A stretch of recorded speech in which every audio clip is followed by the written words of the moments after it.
दोस्तों आइए जानते हैं सहारा रेगिस्तान के नीचे क्या छिपा है। दोस्तों सहारा की बदलती रेत ने सदियों से जानवरों, लोगों और पूरे शहरों को निगल लिया है।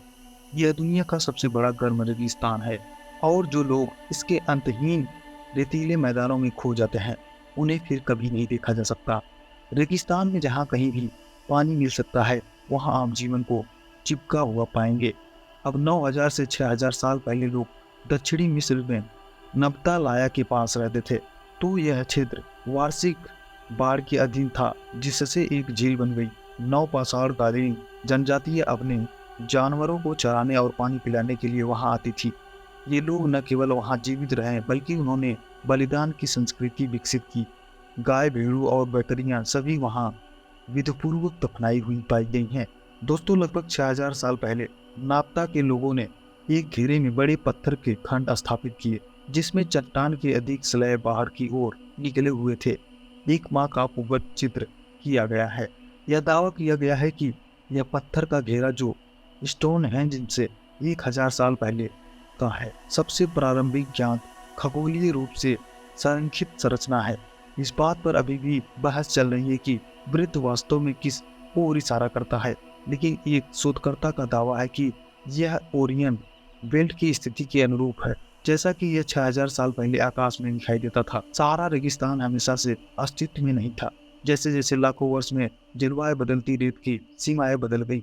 जिस तरह वैज्ञानिक मंगल ग्रह पर पानी की प्राचीन साक्ष्य खोज सकते हैं, उसी तरह उन्होंने सहारा के इतिहास पर भी अपना ध्यान केंद्रित किया है। शोध से पता चला है कि जो कभी दुनिया का 12वां सबसे बड़ा जल निकासी बेसिन रहा होगा, वह सहारा के भीतर से बहता था। मार्टिनिया में नदी के अवशेष तब देखे गए जब तट से दूर समुद्र के नीचे एक घाटी की खोज की गई जो नदी द्वारा बनाई गई थी। नदी के तलछट भी अप्रत्याशित स्थानों पर बढ़ी है। एक खोई हुई नदी की उपस्थिति की अंतिम पुष्टि उपग्रह द्वारा की गई थी। खोई हुई नदी को अब तमन राशिट नदी कहा जाता है और पानी के उस भंडार के बारे में और अधिक जानने के लिए शोध जारी है जो शायद 5000 साल पहले ही सूख गया था। जब आधुनिक व्हेल मछली के पूर्वज 37 मिलियन वर्ष पहले समुद्र में मर गए तो उनके शरीर तल छट से ढके हुए थे।